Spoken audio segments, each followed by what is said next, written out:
Imaginez-vous entrant dans la cour le matin, respirant l'odeur de la terre humide, entendant le caquettement familier. Mais si vous écoutez de plus près, il n'y a aucune joie dans ce son, seulement de l'alarme. Car quelque part entre les restes du petit déjeuner et le seau à déchets, vous les avez vous-même empoisonnés. Non par malice, mais par habitude domestique. Un noyau, une épluchure, une cuillerée de ce qui est la norme pour un humain, mais un piège mortel pour un oiseau. C'est ainsi que commence plus qu'une simple histoire d'alimentation. C'est une chronique de l'oubli. Autrefois, chaque cour avait un poulailler qui sentait le foin et le grain, pas les aliments industriels. En 1942, dans Leningrad affamé et assiégé, on gardait des poules même dans les sous-sols pour survivre. Dans les villages de la région de Vitebsk, une poule était appelée « pain sur patte », le salut d'une famille. Au Kazakhstan et en Asie centrale, où la chaleur brûlait les champs, ce sont les races domestiques, de la blanche de Russie à l'Orlov pailleté, qui fournissaient des protéines quand rien d'autre n'était disponible. Ces oiseaux connaissaient le goût du vrai grain, des déchets de jardin et du lait frais. Ils faisaient partie du cycle de la vie où rien n'était gaspillé et où tout retournait à la terre. À l'époque, les gens savaient, la nourriture n'est pas seulement de la nourriture. C'est un lien de confiance entre le maître et l'oiseau. Mais l'industrie est arrivée. D'abord discrètement, par des sacs colorés, étiquetés, équilibrés. Puis plus bruyamment par un marketing nous convainquant que nourrir à l'ancienne était synonyme d'arriération. Dans les années 90, quand les fermes rurales s'effondraient, le marché fut inondé d'aliments composés contenant des additifs importés. Les gens ont cessé de regarder ce qu'il y avait dans le sac. Soja d'Argentine, farine de maïs de Chine, arômes, antibiotiques. Au lieu de la connaissance, on se transmettait des slogans publicitaires. Et pourtant, la biologie d'une poule n'a pas changé. Son estomac est toujours conçu exactement comme celui des pondeuses de son arrière-grand-mère. Elle ne sait pas ce qu'est un émulsifiant ou un exhausteur de goût. Dans son corps, tout fonctionne simplement et précisément. Le jabot, l'estomac glandulaire, les kécumes intestinaux où se forme la microflore. Tout le système est conçu pour le fourrage grossier, grains, verdures, insectes. Donnez-lui un excès de gras, et le foie s'engorgera instantanément, comme celui d'une personne obèse. Donnez-lui une pincée de sel et l'équilibre électrolytique s'effondre, provoquant une insuffisance cardiaque. Chaque grain d'aliment inapproprié se transforme en erreur biochimique. La vitamine B1, responsable du système nerveux, est détruite par un traitement thermique inadéquat du grain, et sans elle, une poule perd sa coordination, commence à chanceler et à piquer l'air. La vitamine D3 n'est synthétisée que sous le soleil, mais dans les conditions exiguës de l'usine, elle est remplacée par des synthétiques. Cela conduit à des coquilles fragiles et à des poussins faibles. La nature ne tolère pas les contrefaçons. Elle ne pardonne pas les économies sur la connaissance. Pendant les années soviétiques, chaque travailleur de ferme collective savait que si l'on donnait des pommes de terre crues avec des germes, les poules mouraient. On n'appelait pas cela empoisonnement à la solanine. On disait simplement « ne leur donnez pas les vertes ». Mais aujourd'hui, nous avons oublié même ces commandements simples. La science est venue plus tard expliquer que l'intuition des femmes de village était plus précise que n'importe quelle analyse de laboratoire. La solanine détruit véritablement le système nerveux de l'oiseau. La persine de l'avocat attaque le cœur. La phytohémagglutinine des haricots crus déchire les parois intestinales. Tout cela est de la biochimie que nos ancêtres ressentaient dans leurs os. Et maintenant, on nous convainc que la nature peut être améliorée avec une poudre. L'économie appelle cela l'optimisation de la production. Mais en réalité, c'est un calcul basé sur notre oubli. Après tout, la connaissance ne s'achète pas, mais l'aliment, si. La nature ne peut pas être brevetée, mais elle peut être remplacée par la publicité. C'est pourquoi les vrais conseils alimentaires ont disparu des rayons. Ils ont été évincés par des sacs arborant des logos et des doseurs. Nous avons oublié qu'une poule n'est pas un bioréacteur, mais un système vivant doté d'une mémoire évolutive. Et si vous la nourrissez de déchets, elle répondra non pas avec des œufs de qualité, mais par la douleur dans son corps. Pour rétablir l'équilibre, nous n'avons pas besoin de technologie. Nous avons besoin de respect. Regardez ce qui pousse sous vos pieds. Orties, trèfles, citrouilles, carottes, tout cela constitue d'anciennes sources de vitamines. Ils contiennent de l'acide folique, du carotène, des antioxydants naturels. Donnez-les correctement et la poule se restaurera d'elle-même. Renoncez aux restes humains et vous sauverez non seulement l'oiseau, mais aussi la chaîne dont vous faites partie. Nourrissez comme on nourrissait avant nous. Observez comment la nature restaure la santé par la simplicité. La connaissance ne survit que lorsqu'elle est transmise. Et si vous avez regardé jusqu'ici, alors vous faites partie de ce retour.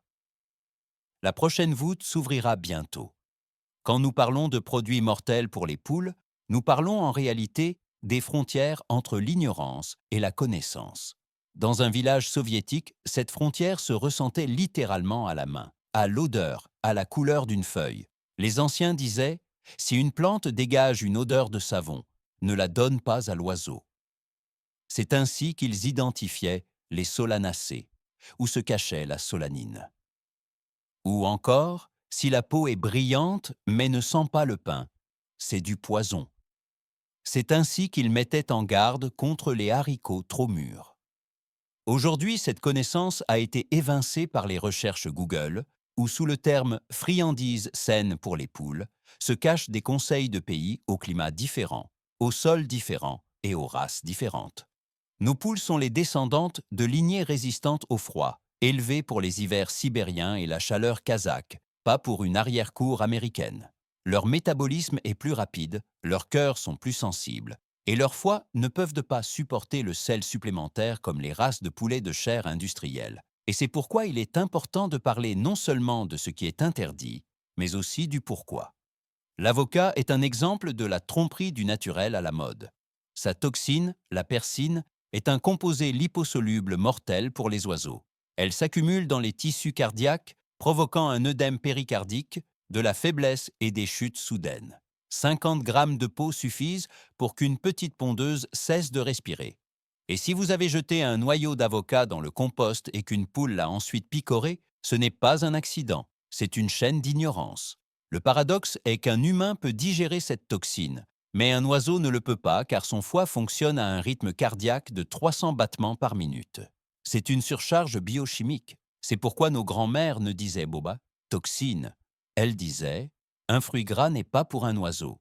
Viennent ensuite les solanacées, épluchures de pommes de terre crues avec des germes, tomates vertes et aubergines. Elles sont unies par la solanine, un pesticide naturel que la plante produit contre les insectes. Pour les humains, les doses sont sûres, mais pour une poule, 100 grammes de pommes de terre vertes provoquent la paralysie. Le traitement thermique détruit la solanine, donc les pommes de terre bouillies sont acceptables, mais les crues sont du poison. Et notez bien, quand une pomme de terre verdit à la lumière, la concentration de solanine est multipliée par 5 ou 10. Ce n'est pas anodin. C'est une chimie qu'il faut connaître si l'on nourrit un être vivant. Le troisième piège est celui des haricots et légumineuses crues. Dans l'Ukraine d'après-guerre, en 1946, c'est la maladie du haricot qui a tué les oiseaux domestiques quand les ménagères broyaient des haricots mal cuits dans la pâtée. À l'époque, elles ne connaissaient pas le mot phytohémagglutinine, mais elles savaient que les haricots devaient être bouillis jusqu'à ce qu'ils sentent le pain. Cette toxine lie les protéines dans les parois intestinales, perturbant l'absorption des acides aminés. Résultat, l'oiseau meurt d'épuisement avec un jabot plein. Pourtant, les haricots sont une source de lysine et de méthionine, des acides aminés essentiels pour la pousse des plumes et la production d'œufs, mais seulement sous forme bouillie. La nature exige à nouveau le respect, pas la simplification. La rhubarbe est un tueur saisonnier traître. Ses feuilles contiennent de l'acide oxalique, une substance qui lie le calcium. Chez les poules, cela conduit à des coquilles molles, des œufs déformés et des os fragilisés. Imaginez maintenant, au printemps, quand une poule commence tout juste à pondre, vous lui donnez de la verdure du jardin et, avec les vitamines, vous obtenez un déficit en calcium. Le résultat est un œuf qui se casse directement dans le nid. L'oignon et l'ail sont une histoire à part. Nos arrière-grand-mères n'en nourrissaient pas les oiseaux, mais utilisaient une infusion pour traiter les plumes contre les parasites. Les conseillers Internet modernes confondent cela avec l'alimentation. En réalité, le thiosulfate et les sulfures présents dans l'oignon endommagent les globules rouges. Ce n'est pas un empoisonnement instantané, mais une anémie lente. Il devient difficile pour la poule de respirer, l'œuf ternit et la crête pâlit.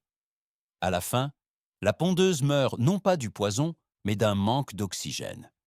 L'ironie est que ces mêmes substances donnent du goût et de l'arôme aux plats humains, mais deviennent un masque mortel pour un remède populaire destiné aux oiseaux.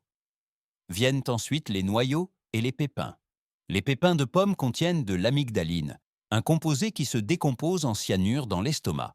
Une petite dose ne tuera pas, mais l'accumulation provoque faiblesse et convulsions. Les noyaux d'abricot et de pêche sont également physiquement dangereux. Leurs bords tranchants peuvent déchirer la paroi du jabot. Par conséquent, toute pomme ou poire donnée à une poule doit être épépinée. Une règle simple mais qui sauve des vies. Chocolat, café, thé, alcool. Des choses qu'une poule de village n'a jamais vues. Et Dieu merci. La caféine et la théobromine agissent comme des stimulants, précipitant le cœur de l'oiseau vers un rythme critique. L'éthanol, même en gouttes, perturbe la coordination et la thermorégulation. N'oubliez pas que la température corporelle d'une poule est d'environ 41 degrés et la moindre déviation est fatale. Une seule cuillerée de vieux gâteau au rhum peut empoisonner tout un troupeau. Les champignons, surtout les sauvages, sont une roulette russe. Le foie d'un oiseau ne peut neutraliser des toxines contre lesquelles même les humains luttent. Agarithine, mucimol, mycotoxines, la liste est longue. Et les poules sont curieuses. Si une amanite tue-mouche pousse dans la cour, elles la picoreront sûrement. C'est pourquoi, après la pluie, vous devez inspecter la zone et déterrer les champignons suspects. Les mycotoxines sont une menace cachée même dans le grain, avoine humide, blé rassis, moisissure dans le sac. Ce sont les véritables tueurs de pondeuses. L'aflatoxine attaque le foie, réduit la production d'œufs et rend le jaune pâle. D'où le mythe, une mauvaise race ne pond pas. Non, l'aliment est simplement empoisonné. Par conséquent, stockez le grain dans une pièce sèche et placez les sacs sur des palettes, pas sur le béton.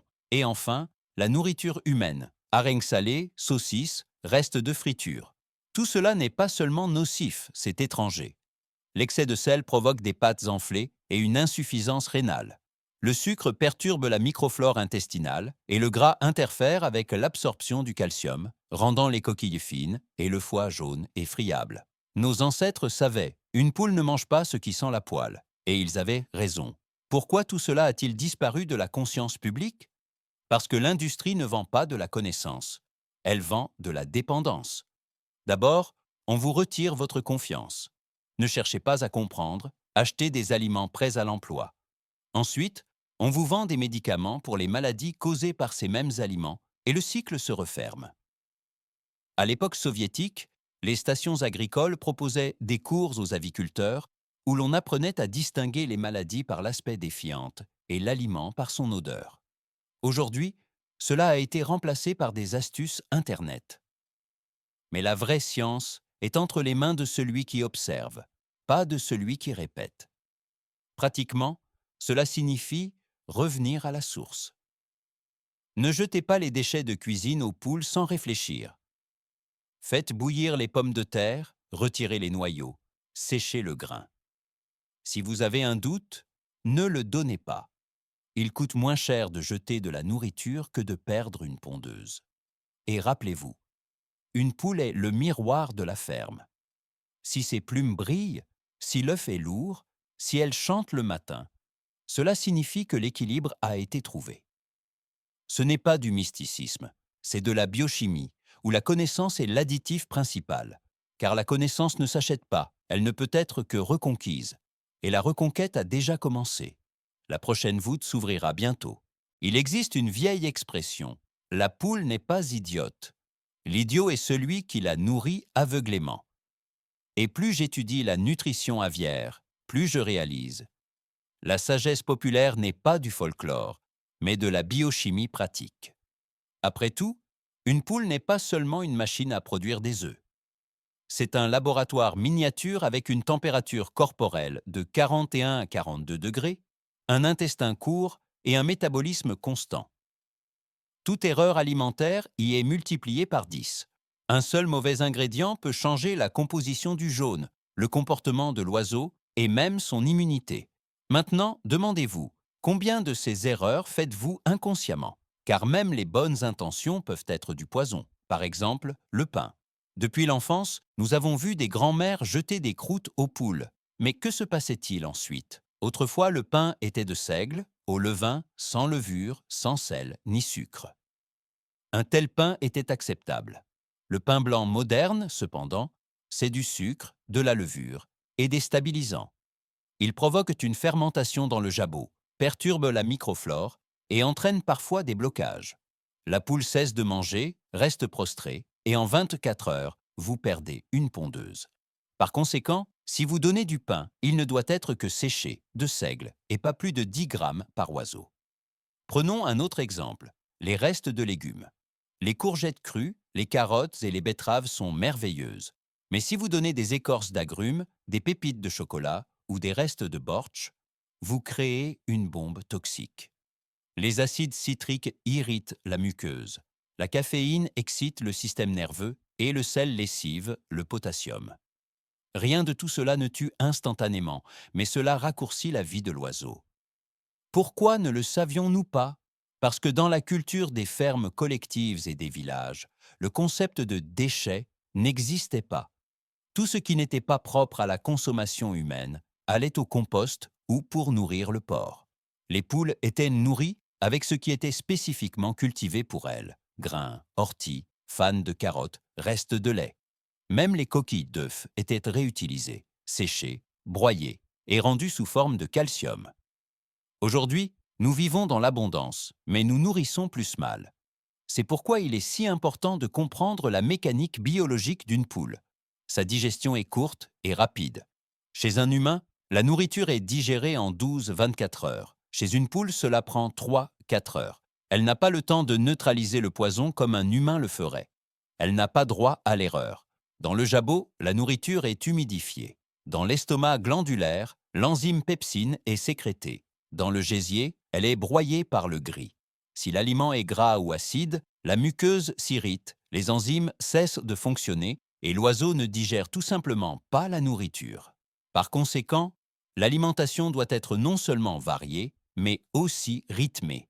Les anciens savaient, le matin, le grain pendant la journée, les aliments verts le soir, le grain bouilli ou concassé. Ce schéma simple assurait un équilibre de protéines, de glucides et de vitamines. Regardez maintenant ce que l'industrie conseille. Aliments complets, matin et soir, sans analyse, sans contexte, sans compréhension du climat. Mais à Krasnodar, une poule mangera une chose, et en Yakoutie, une autre. En hiver, elle a besoin de plus de gras. En été, de plus d'humidité et de verdure. L'aliment universel est un mythe inventé pour vendre des sacs, pas pour la santé de l'oiseau. Regardons plus en profondeur pourquoi les toxines naturelles affectent spécifiquement les poules. Parce que leur système enzymatique est unique. Par exemple, l'enzyme uréase, qui décompose les protéines, est active chez elles à une température de 42 degrés. Par conséquent, tout refroidissement, stress ou courant d'air modifie non seulement le comportement, mais aussi la composition chimique du sang. La persine de l'avocat, dans de telles conditions, colle littéralement aux récepteurs du muscle cardiaque, comme de la résine, provoquant une arythmie. La solanine des pommes de terre bloque les canaux d'acétylcholine, et la poule s'arrête de bouger.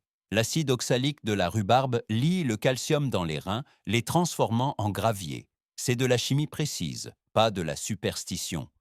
Parlons maintenant d'économie. Pourquoi les fabricants d'aliments gardent-ils le silence à ce sujet? Parce que les sources de protéines naturelles, telles que les vers de farine, la farine d'herbe ou le grain germé, ne peuvent pas être brevetées. Elles ne nécessitent pas de licence, alors que les additifs artificiels, les prémélanges d'acides aminés et les vitamines synthétiques, oui, et c'est sur eux que se construit le profit. C'est pourquoi on nous convainc que nourrir à l'ancienne est imprécis. Mais la vérité est qu'aucun prémélange ne peut remplacer la lumière du soleil et le grain vivant. La vitamine D3 provenant des ultraviolets est 3 fois mieux absorbée que la version synthétique. Et la provitamine A des carottes ne provoque pas d'hypervitaminose, car la nature y a déjà intégré un mécanisme d'autorégulation. La nature ne peut pas être améliorée, elle ne peut être que substituée. Pourtant, que doivent faire ceux qui veulent nourrir correctement? Tout d'abord, revenir à l'observation. La poule vous le dira elle-même.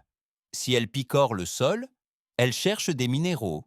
Si elle grignote l'herbe, elle a besoin de vitamine K et d'acide folique.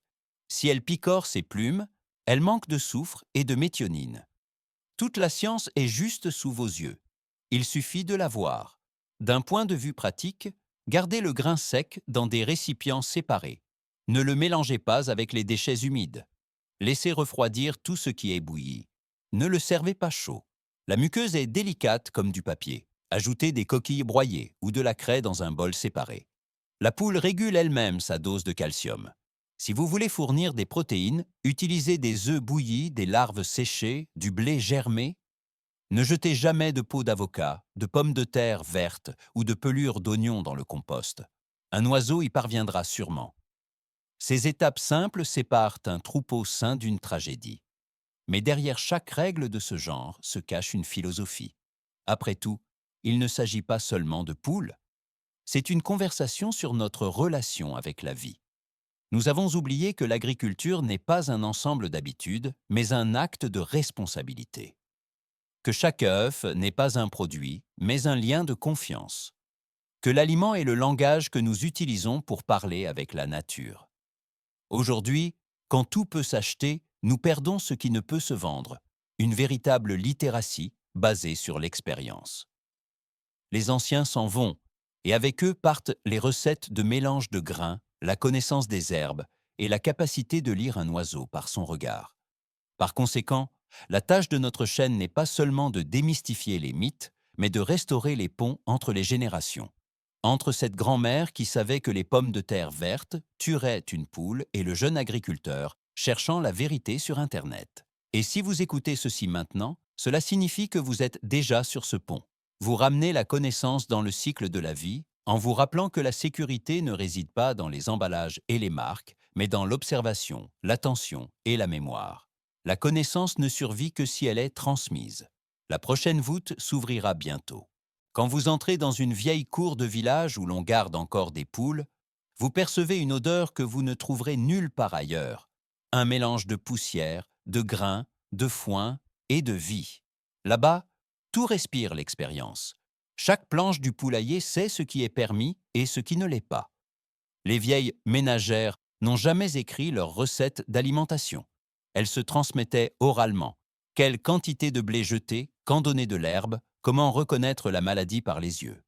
Mais si quelqu'un traduisait cette connaissance dans le langage de la science, nous comprendrions que derrière chaque mouvement de la main se cache une biochimie précise.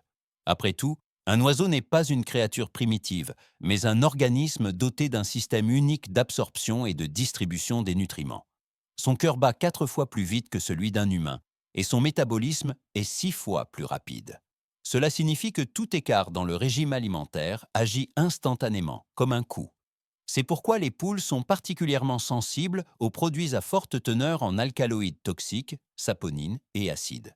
Par exemple, dans les feuilles de pommes de terre, la concentration de solanine atteint 100 mg pour 100 g de matière. Pour les poules, la dose létale est déjà de 20 mg, donc même une poignée de feuilles de fans arrachées peut paralyser un troupeau. Ou prenez l'avocat. La concentration de persine dans la peau et le noyau est d'environ 10-20 mg, ce qui, pour un oiseau de 2 kg, est un coup au cœur. Pourtant, ces doses sont inoffensives pour les humains, car nous avons une voie métabolique des lipides différente. Ainsi, la nature elle-même a tracé la ligne entre les espèces. Les légumineuses sont un autre piège. Les haricots rouges, surtout crus, contiennent de la phytohémagglutinine, une protéine qui lie les cellules intestinales, les transformant en une masse non fonctionnelle. Pour une poule, c'est un choc instantané. Juste 3 ou 4 haricots crus, et c'est la mort. Pourtant, combien de fois des ménagères ont-elles jeté quelques haricots pour ne pas les gaspiller? Mais si vous faites bouillir les haricots pendant 30-40 minutes, la toxine est complètement détruite et la protéine se transforme en aliment idéal. Ainsi, un simple traitement thermique transforme le poison en remède. Il en va de même pour la rhubarbe. Dans les villages, on l'appelait herbe acide, et les anciens disaient « Ne donne pas d'herbe acide à l'oiseau, l'œuf se cassera tout seul ». Ils ne connaissaient pas l'expression acide oxalique, mais ils connaissaient son effet, coquille molle, os fragile, oiseau léthargique. Nous connaissons maintenant le mécanisme exact. L'acide oxalique lie le calcium en sels insolubles, les oxalates. Le corps ne peut pas les utiliser et sans calcium, la formation de la coquille s'arrête. Si une poule mange de la rhubarbe, elle perd jusqu'à 40% de son calcium en une semaine. L'oignon et l'ail, malgré leur renommée médicinale, sont l'exemple d'un tueur silencieux. Le thiosulfate détruit l'hémoglobine dans les globules rouges, provoquant une anémie. Dans des expériences de laboratoire, des poules ayant reçu 1% de poudre d'oignon dans leur alimentation ont vu leur taux de globules rouges chuter de 15% en 10 jours.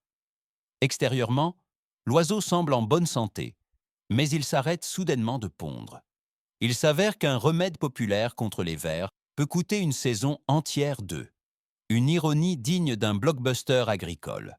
Un autre ennemi invisible est constitué par les pépins et noyaux du groupe cyanure, pommes, abricots, cerises. Ils contiennent de l'amygdaline qui se décompose en cyanure dans le corps. Les oiseaux ne goûtent pas le poison, au contraire, ces pépins sentent bon.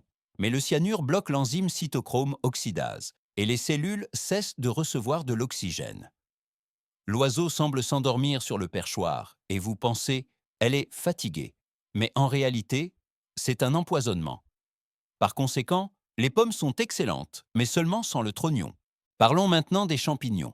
Après les pluies dans les régions du sud, notamment dans les régions de Stavropol et de la Volga, des champignons comme les champignons de Paris, les lépiotes et même les amanites phalloïdes poussent souvent sur les parcelles. Les poules sont curieuses, elles picorent tout ce qui bouge ou brille. Et la toxine amanitine de l'amanite phalloïde est mortelle même à microdose. Le foie d'une poule ne possède aucune enzyme pour la détruire. Par conséquent, vérifiez la cour après la pluie. Autrefois, les ménagères disaient « si la poule a trouvé un champignon, le malheur est entré dans la maison ». Et elles avaient de raison, mais on oublie souvent la moisissure. Le grain resté dans une remise humide se contamine par des mycotoxines, aflatoxines et ochratoxines. Elles n'ont ni goût ni odeur, mais provoquent une cirrhose du foie chez les oiseaux. C'est pourquoi les vieilles mangeoires en bois étaient régulièrement passées au feu. Ce n'est pas un rituel, c'est une désinfection. La moisissure vit dans les pores du bois, et si vous ne la brûlez pas, elle reviendra. L'industrie, cependant, appelle cela un traitement sanitaire et vend des conservateurs coûteux. Mais au village, le feu suffisait. Séparément, il convient de mentionner le sel et le sucre. Les poules ne transpirent pas.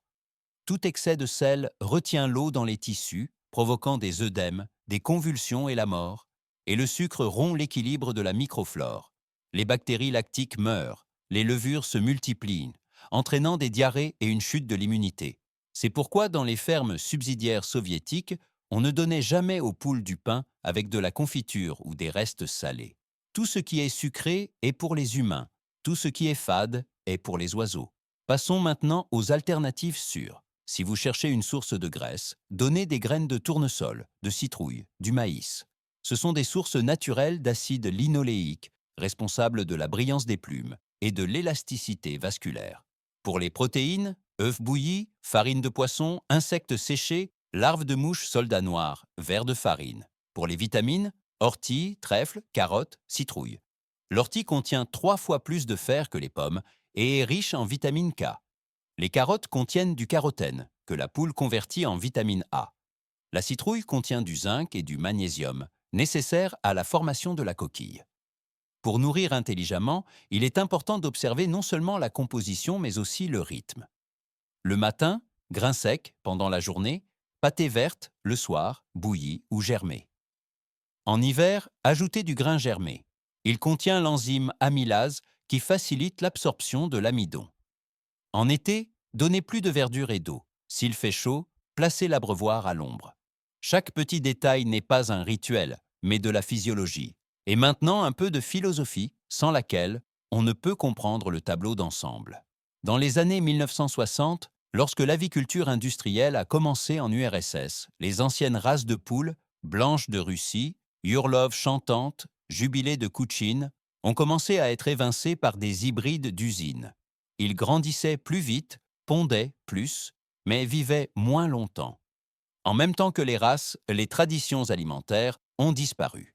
Au lieu de la compréhension, une norme est arrivée. L'aliment composé PK1, PK2, tout par tableau, sans âme. Pourtant, chaque village avait sa propre recette de santé. Quelque part, on ajoutait du millet, ailleurs du son, ailleurs de l'ortie hachée. Cette connaissance ne faisait pas que les nourrir. Elle préservait la biosphère. Car le fumier de poule fertilisait les jardins et les déchets de jardin revenaient sous forme d'aliments. C'était un cycle de vie fermé, sans déchets, sans produits chimiques, sans chaîne d'approvisionnement. Aujourd'hui, alors que l'industrie promet à nouveau facilité et rapidité, nous devons nous rappeler la règle principale de la sagesse villageoise. La rapidité est l'ennemi de la durabilité. Un oiseau élevé avec des aliments composés en 40 jours ne vous laissera pas de descendance. Mais une poule élevée au grain pondra des œufs pendant 10 ans. C'est la véritable économie, pas en kilogrammes, mais en générations. Revenir à cette logique signifie reconquérir notre autonomie. Après tout, la connaissance est une forme de liberté. Quand vous savez quoi donner, vous n'êtes pas dépendant d'une marque ou d'un marché. Vous reprenez le pouvoir sur votre nourriture. Par conséquent, si vous écoutez ceci maintenant, rappelez-vous. Chaque morceau de pomme de terre verte jeté, chaque noyau retiré, n'est pas seulement de l'hygiène, c'est un acte de mémoire. Et chaque poule en bonne santé dans votre cour est une bibliothèque vivante. Elle conserve une connaissance qui a survécu aux guerres, à la famine et à l'industrie. La connaissance ne survit que si nous la transmettons. Alors parlez-en à votre voisin, à votre neveu, à votre ami. Que vos poules soient non les premières à redonner au monde le rythme naturel de la vie. La prochaine voûte s'ouvrira bientôt. Parfois, il semble que tout cela ne soit que des discussions sur l'alimentation, mais en réalité, il s'agit de bien plus, de notre survie. Car la façon dont nous nourrissons une poule reflète la façon dont nous traitons la nature elle-même. Et quand nous donnons inconsciemment du poison à un oiseau déguisé en friandise, nous répétons la même erreur que la civilisation a commise. Substituer la connaissance par la commodité. Autrefois, dans les années 1930, des écoles de sciences fourragères existaient dans les fermes collectives d'Ukraine. On y enseignait qu'une poule a un taux quotidien d'absorption des protéines, environ 16% de la masse totale de l'aliment. La moitié de ces protéines doit être constituée d'acides aminés essentiels, méthionine, lysine, tréonine. Sans eux, les plumes ternissent et les œufs perdent leur forme. Et il savait en fait que ces acides aminés pouvaient être obtenus non pas à partir de prémélanges importés, mais à partir de produits courants, poissons, tourteaux de tournesol, blé germé, haricots bouillis. Personne n'appelait cela l'alimentation biologique alors, il n'y avait tout simplement pas d'autre option. Imaginez maintenant, au lieu de ces sources naturelles, vous donnez à la poule un morceau de biscuit au chocolat ou des épluchures de pommes de terre. Il n'y a pas de lysine, pas de méthionine, pas de vitamine D. Il y a du sucre, du sel, du gras. Et l'organisme de l'oiseau, habitué au grain, commence à se briser. Le foie, qui devrait convertir les graisses en énergie, est forcé de travailler en mode urgence. En une semaine, les lipides s'y accumulent et une stéatose hépatique commence. Si vous ouvriez un tel oiseau, le foie est friable, jaune, fragile. Il ressemble plus à de la cire qu'à un tissu vivant. Voilà ce qu'un petit morceau de gâteau donné par pitié produit. Nous vivons à une époque où, même dans les villages, l'aliment ressemble souvent à de la semoule avec de la poudre. Mais une poule n'a pas besoin de produits chimiques. Elle a besoin de soleil, d'air, de cailloux minéraux sous ses pattes et de grains simples. Pourquoi avons-nous cessé de croire à cela? Parce que la science et le marché ont divergé. Les scientifiques avicoles savent parfaitement qu'une nourriture trop grasse ou trop salée entraîne un stress métabolique, une réduction de la production d'œufs et la destruction de la coquille. Mais ils n'écrivent pas cela sur l'emballage des aliments composés. Ils écrivent « améliore la croissance »,« gain de poids élevé ». La nature n'est pas prise en compte dans de telles formules, seule la vitesse compte. Regardez les chiffres. Une poule d'usine a une durée de vie de 14 mois, une poule de cour, 8 à 10 ans. La différence n'est pas seulement dans la race, mais dans le régime alimentaire. À l'usine, l'aliment contient jusqu'à 3% de sel et 2% de graisse synthétique. Les oiseaux domestiques ont un maximum de 0,3% de sel et des graisses naturelles provenant des grains et des graines. Et l'organisme fonctionne différemment. L'œuf n'est pas à queue, mais dense. Le jaune est orange vif. Ce n'est pas de la magie, c'est de la vitamine A obtenue à partir du carotène des carottes et de la citrouille. C'est du calcium absorbé à partir des coquilles et de l'ortie. C'est de l'acide folique provenant des feuilles vertes. Chaque alimentation correcte est un petit miracle de la biochimie créé sans microscope ni formule. Rappelez-vous maintenant qu'une poule n'est pas seulement de la nourriture, mais tout un écosystème. Quand vous la nourrissez correctement, elle fournit non seulement un œuf, mais aussi du fertilisant, des plumes et de la chaleur. Le fumier de poule est l'un des meilleurs engrais naturels. Il contient 1,5% d'azote, 1,3% de phosphore et 0,8% de potassium, mais seulement si l'oiseau est sain. S'il reçoit des toxines, par exemple de la solanine ou de la moisissure, ces substances passent dans le fumier, empoisonnant le sol. Ainsi, l'ignorance se transforme en réaction en chaîne. Le poison de la cuisine dans l'aliment, de l'aliment dans l'œuf, de l'œuf dans le sol. C'est pourquoi on ne peut pas simplement jeter quelques restes. Dans la biosphère, il n'y a pas de déchets, tout revient. D'un autre côté, une alimentation consciente crée toute une économie de survie. En Biélorussie, par exemple, de nombreuses fermes reviennent aux anciennes méthodes. Fabriquer des mélanges de grains avec de la farine d'herbe et du lactosérum. Ce n'est pas de la nostalgie, mais du calcul. Le coût d'un œuf avec un tel régime est inférieur à celui d'un aliment composé acheté, et la qualité est supérieure. Et ce n'est pas seulement de l'écologie, c'est de la politique, l'indépendance vis-à-vis des aliments importés. Voici une formule spécifique que vous pouvez utiliser comme base, par pondeuse adulte et par jour. 50 g de blé, 30 g d'orge, 10 g de maïs, 5 g de tourteau de tournesol, un peu de craie et de cendre. Une fois par semaine, ajoutez des carottes ou de la citrouille bouillie, de l'ortie séchée, une goutte d'huile de caméline. Cela fournira des protéines, des vitamines A, D, E et du calcium. Tout est simple, mais demande de l'attention. Analysons maintenant une erreur courante, la suralimentation. Beaucoup pensent, plus il y a d'aliments, plus il y a d'œufs. Mais une poule n'a pas de signal de satiété comme un humain. Elle mange tant qu'il y a de la nourriture. Et s'il y a un excès constant, la graisse s'accumule dans le foie et l'oviducte, et la production d'œufs chute. L'idéal est de nourrir 2 fois par jour, en laissant un peu de grain dans la mangeoire pour le soir. Dans les anciennes fermes, on savait même à l'aspect de quoi une poule était malade.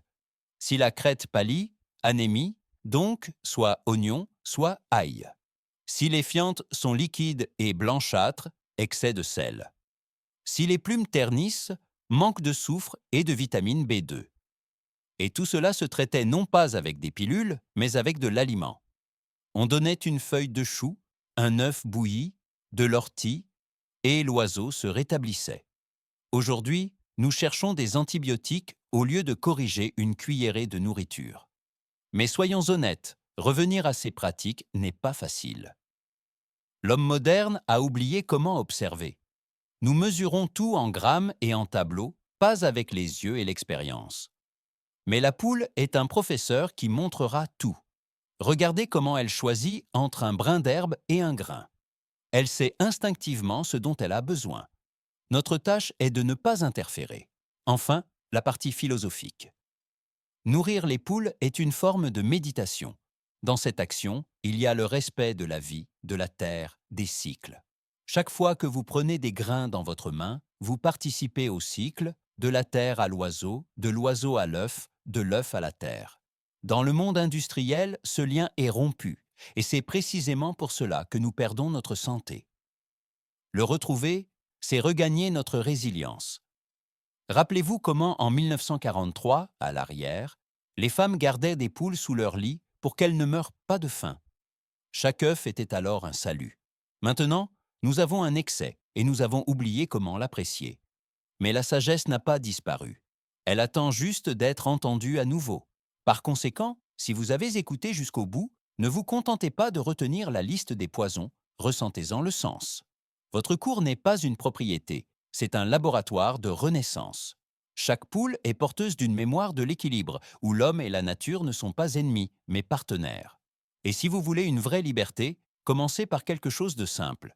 Jetez l'avocat hors du compost, faites bouillir les haricots, retirez l'oignon des restes.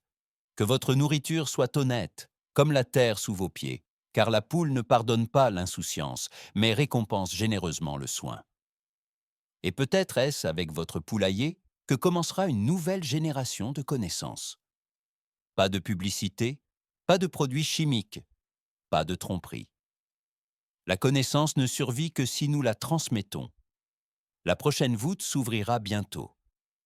Si cette histoire a changé votre perspective sur l'importance de préserver les traditions et de comprendre la nature, abonnez-vous à notre chaîne et aimez cette vidéo. Nous restaurons l'histoire et les connaissances qu'ils ont tenté de vouer à l'oubli. Semons l'avenir ensemble. La prochaine voûte s'ouvrira très bientôt.